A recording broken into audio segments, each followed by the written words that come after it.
Assalamualaikum warahmatullahi wabarakatuh. Kali ini kita akan belajar mengenai OOP. OOP merupakan kepanjangan dari Object Oriented Programming yang biasanya kalau di mata pelajaran itu dinamakan PPO atau kepanjangan dari pemrograman berbasis objek. Di OOP sendiri mempunyai beberapa subkelas yang harus kita pelajari, dimulai dari objek, kelas, metode, atribut, polimorisme, abstraction, encapsulation, dan inheritance. Nah, dari ke-8 hal tersebut nantinya akan kita pelajari satu persatu. Oke, sebelumnya kita akan bahas dulu apa itu OOP. Nah, di OOP sendiri sebelum adanya OOP itu kita menggunakan cara prosedural. Prosedural merupakan suatu metode pemrograman yang berorientasi kepada langkah-langkah, step by step, dengan algoritma yang mudah dipahami. Nah, prosedural itu biasanya digunakan dalam pembuatan web sederhana, di mana dalam web sederhana itu kita coding itu secara runtut atau step by step. Sedangkan OOP merupakan suatu metode pemrograman yang berorientasi pada objek. Maksudnya di sini nanti kita akan membuat program itu berlandaskan atau mengacu pada sebuah objek agar mudah kita pahami dalam pembuatan programnya.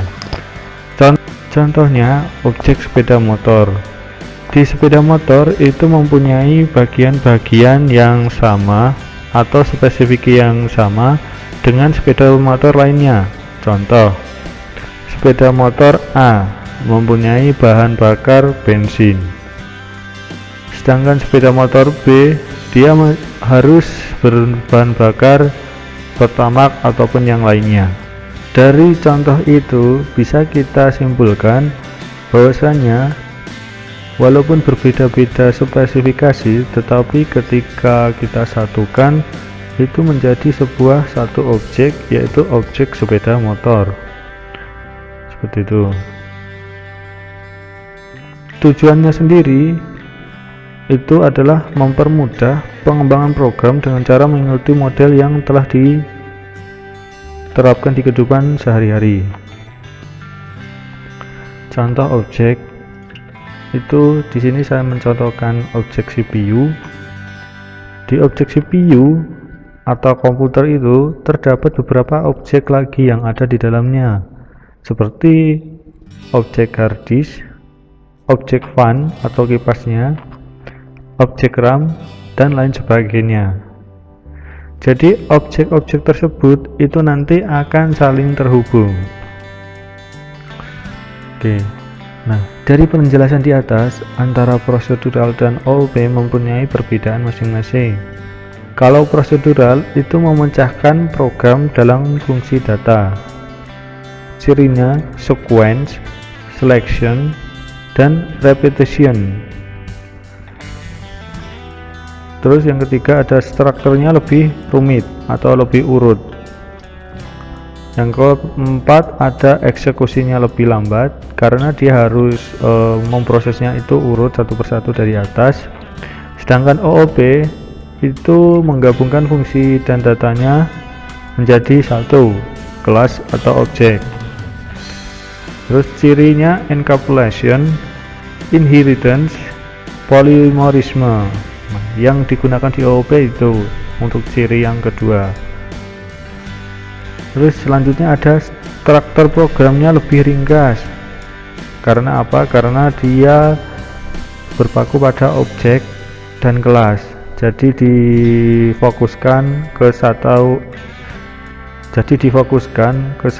program, satu kelompok. Nah, terus yang kelebihan terakhir eksekusinya lebih cepat.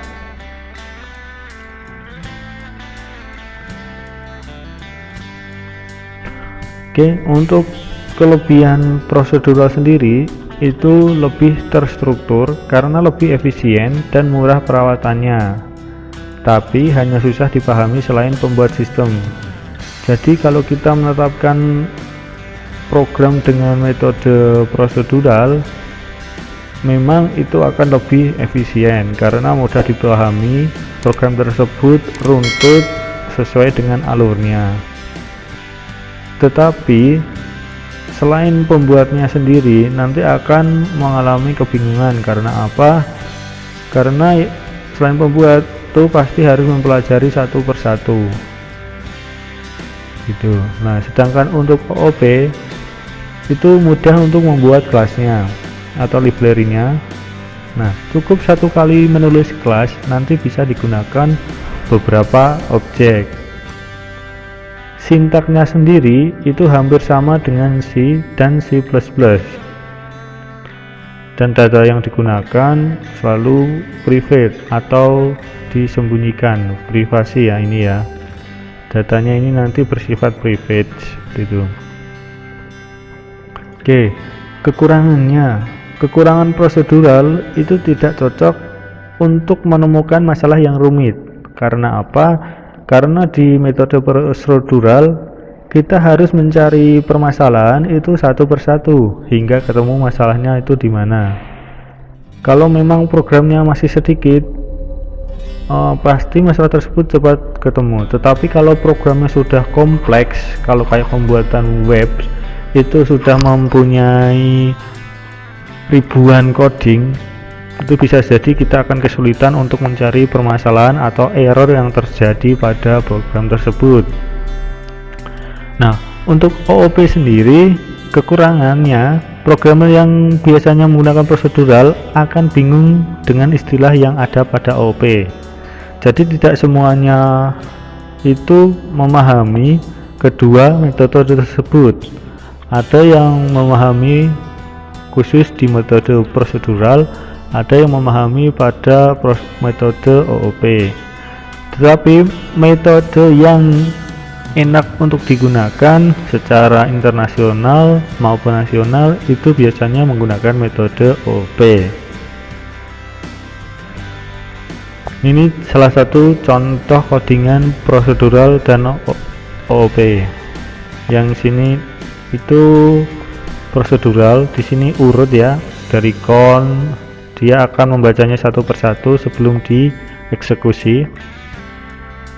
Kalau di objek atau OOP ini, nanti program akan mengeksekusi langsung ke poinnya. Contoh di sini ada sistem out println. Nah, ketika dia ingin mencetak ini, dia langsung ke bawah, bagian yang paling bawah. Membaca bawah langsung dieksekusi, keluar hasilnya. Ya, dari penjelasan di atas, menurut kalian kira-kira bagusan dengan metode prosedural atau metode OOP? Silakan nanti bisa dituliskan di komentar. Oke, itu saja pengenalan terkait tentang OOP. Ini tadi saya tambahi sedikit tentang prosedural biar ada pembandingan seperti itu. Mohon maaf apabila ada kesalahan, mohon dikoreksi.